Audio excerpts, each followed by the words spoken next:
I'm Sarah Jane Waite. I work for S3 Solutions as the Head of Operations there. For the CFI Networx25 programme, I will be looking after the business mentor and support. That will include supporting the groups through workshops, residentials, training, and through the focused mentoring support.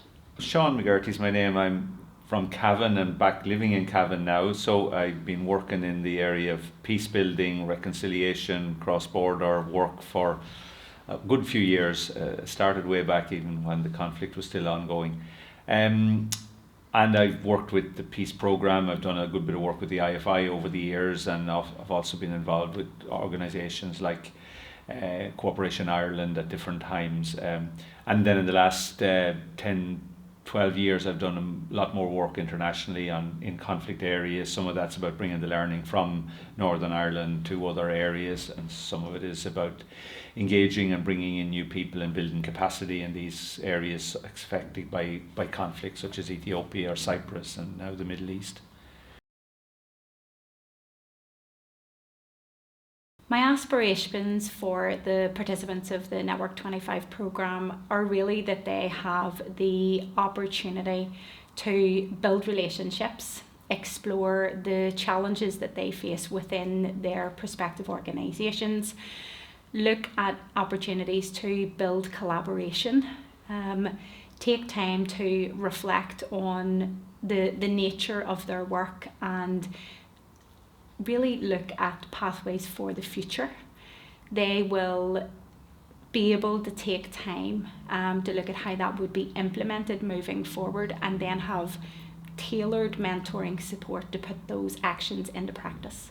I think be open and take the opportunities that are coming up here and reach out to everyone in that group and find out what they're working on, how they have operated and what they're hoping to achieve. But also I think the thing of looking wider and asking those groups, who else do they know, what other type of projects are they aware of that could be connected up.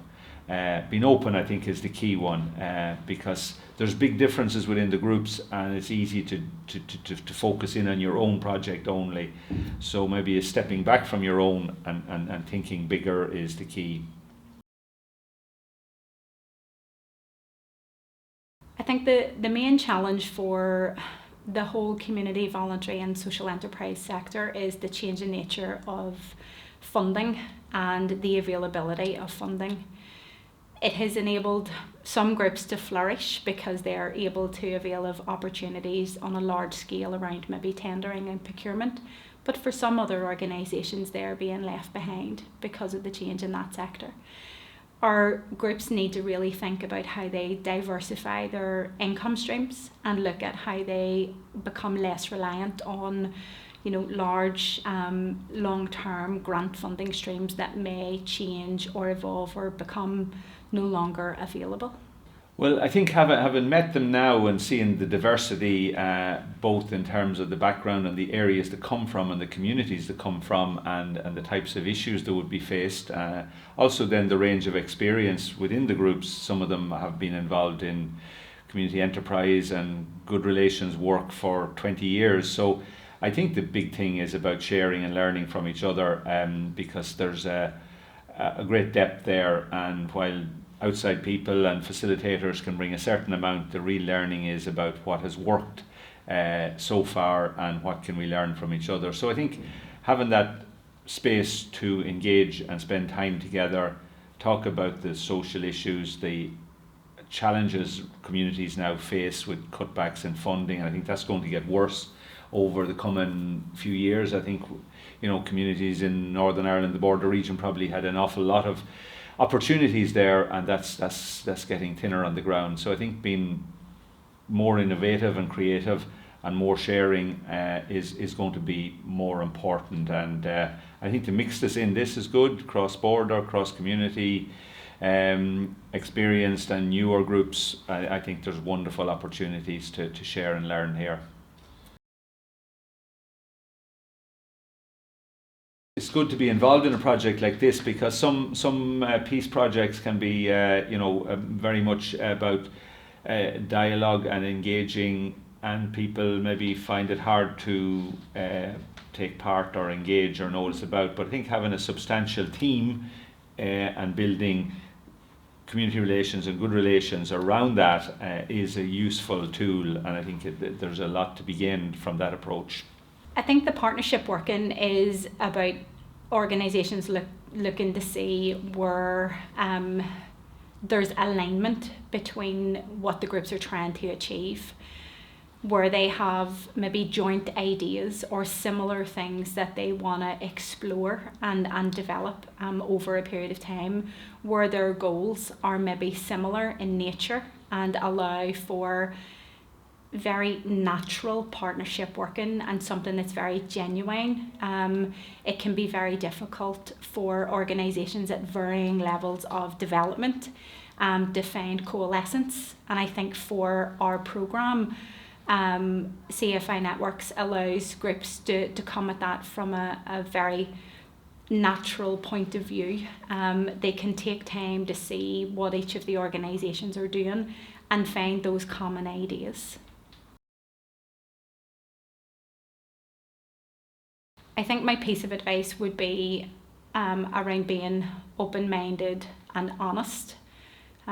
We need to be open-minded to other ways of working and, to the ideas that might seem, off-field, out of the realm of possibility, because those ideas are often the real opportunity for growth. And just because we have always worked in a way doesn't mean that is how we should continue to work, and being able to be open to the wild ideas provides scope to explore, and being honest about where the genuine challenges are and the things that from an organisational point of view we often don't want to discuss. They are the challenges that the groups around the programme and that are involved have been or may also be going through at the same time, and the chance to explore those together and come up with solutions to those is invaluable.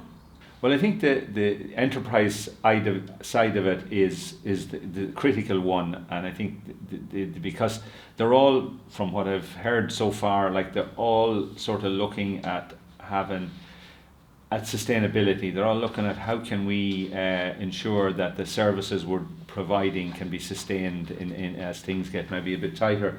So that'll be a critical area of development. But I think in that is about is how can they do more peace and reconciliation and dealing with the legacy, because ultimately that's what's holding back some communities, particularly some of the communities that are in the group here.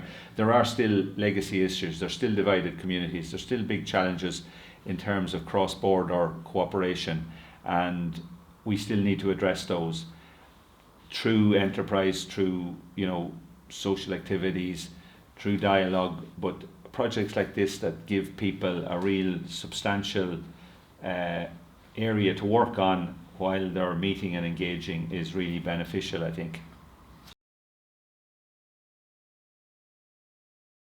Yeah, I think trying to describe this project in a few words isn't that easy, but I'd say it's certainly innovative.